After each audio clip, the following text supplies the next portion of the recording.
बिस्मिल्लाहिर्रहमानिर्रहीम वेलकम करदा तुहानू अपने यूट्यूब चैनल काशी मोबाइल ते आसान कारोबार कार्ड।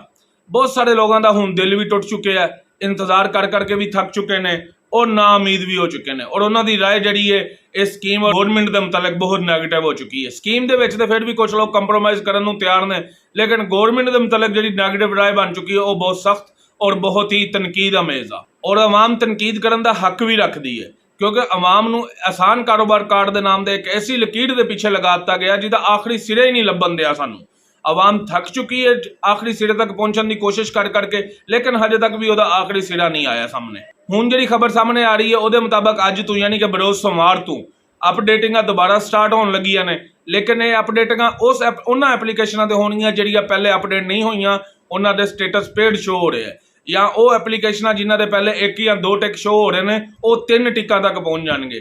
ਜਿਹੜੇ ਆਲਰੇਡੀ 3 ਟਿਕਾਂ ਦੇ ਖਲੋਤੇ ਹੋਏ ਨੇ ਉਹ ਚੌਥੇ ਟਿਕ ਦੇ ਪਹੁੰਚਣ ਦੀ ਹਜੇ ਵੀ ਉਮੀਦ ਨਹੀਂ ਹੈ। ਜਿਹੜੇ ਚੌਥੇ ਟਿਕ ਦੇ ਇੰਤਜ਼ਾਰ ਵਿੱਚ ਆ ਉਹ ਤਕਰੀਬਨ ਜੁਮੇ ਵਾਲੇ ਦਿਨ ਤੱਕ ਇੰਤਜ਼ਾਰ ਕਰਨ। ਜੁਮੇ ਵਾਲੇ ਦਿਨ ਦੀ ਖਬਰ ਹੈ ਕਿ ਜੁਮੇ ਵਾਲੇ ਦਿਨ ਤੋਂ ਚੌਥਾ ਟਿਕ ਆਣਾ ਸ਼ੁਰੂ ਹੋ ਜਾਏਗਾ। ਲੇਕਿਨ ਇਹਦੇ ਵਿੱਚ ਤੁਹਾਨੂੰ ਇੱਕ ਹੋਰ ਗੱਲ ਦੱਸਦਾ ਜਾਵਾਂ, ਜਿਨ੍ਹਾਂ ਦੇ 3 ਟਿਕ ਤਕਰੀਬਨ 15 ਤੋਂ 20 ਦਿਨ ਤੋਂ ਜ਼ਿਆਦਾ ਹੋ ਚੁੱਕੇ ਨੇ, 3 ਟਿਕਾਂ ਦੇ ਐਪਲੀਕੇਸ਼ਨ ਖਲੋਤੀ ਹੋਈ ਹੈ। ਉਹ ਮੇਰੀ ਸਾਈਡ ਦਾ ਮੈਂ ਇੱਕ ਨੰਬਰ ਸ਼ੋ ਕਰ ਰਿਹਾ, ਮੈਂ ਹੈਲਪਲਾइन ਦਾ, ਇਸ ਨੰਬਰ ਤੇ ਕਾਲ ਕਰਨ। ਕਾਲ करके इन्हों ये याद रखियो कि जिस टाइम इस नंबर से कॉल करनी है सिम उही इस्तेमाल करनी है जिहड़े नंबर एप्लीकेशन तुसीं सबमिट किया होया और वो नंबर तुहाडे नाम ते सी ते तुसीं सिम क्लीयर हुई तुहाडी। इस सिम तो कॉल करनी है जिहड़े नंबर एप्लीकेशन दिता होया, इस नंबर तो कॉल करके तुसीं उन्हां नूं अपना ID कार्ड नंबर दसना है और तुसीं पुछना उन्हां कोल कि सानूं साडा AKC दा स्टेटस दस दिओ, आसान कारोबार कार्ड दा स्टेटस दस दिओ। वो तुहानूं तुहाडा स्टेटस दस देणगे। वो जिहड़ा जवाब देणगे तुहानूं वो तकरीबन 4 ऐसे जवाब ने जिहड़े रूटीन दिंदे ने। मैं तुहानूं उन्हां 4 जवाबां दा मतलब दस दिंदा वां अलग अलग।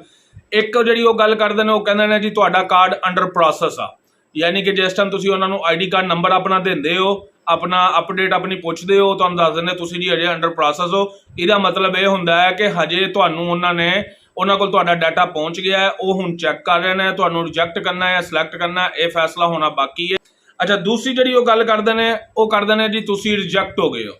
वो भी ये मसला आता है कि बहुत सारे दोस्त कहते हैं जी साढ़े कोल हजे 3 टिक शो हो रहे हैं, बैंक ऑफ पंजाब की हैल्पलाइन सानू किवें रिजैक्ट दसदा। बैंक ऑफ पंजाब जिस टाइम इस वर्क करता एप्लीकेशन दे वो रिजैक्ट या सिलैक्ट करके वो वापस AKC नूं भेज दिंदा, आसान कारोबार कार्ड नूं भेज दिंदा इस महकमे नूं।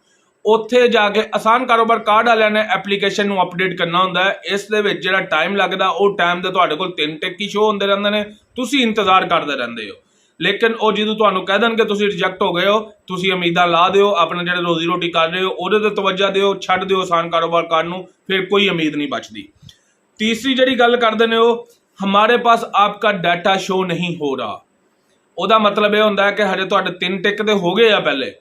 आसान कारोबार कार्ड वाले महकमे ने अगे हजे बैंक नूं तुहाडा डिटेल ट्रांसफर नहीं की, हजे जिहड़ी पहले डिटेलां लोगों की ट्रांसफर की हुई ने उन्हां दा वर्क हो रहा। जिस टाइम वो क्लीयर हो जाणगियां तुहाडा नंबर आएगा, तुहाडी डिटेल ट्रांसफर करती जाएगी।